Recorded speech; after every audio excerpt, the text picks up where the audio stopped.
Stacy Odom, a special ed teacher for Bullard ISD, specializes in the PPCD program, which is the preschool program for children with disabilities. Stacy was nominated for a nationwide televised contest for Teacher of the Year. She made the top 12 semifinalists. It was a complete surprise. I had no idea, I didn't even know there was such a contest. And our principal, she told me that she'd written a letter to the show, and that in itself was reward enough that she thought enough of me to write the letter. And so I had didn't even see the letter, didn't even know what the letter said until yesterday. Lisa Williams, the principal of Bullard Elementary, wrote the nomination letter and sent it in to the Kelly and Michael Show.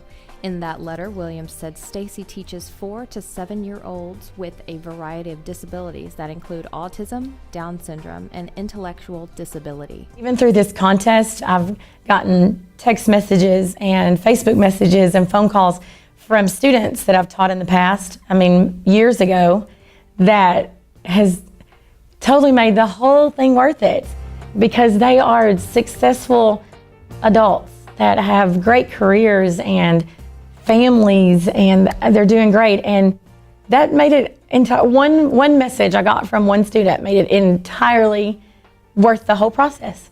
I won. That's what I texted my best friend and was like, I won. He called me and he told me that, and that's all I ever wanted. And all the messages and calls and posts just in response and support, absolutely overwhelming, because I'm absolutely nothing special.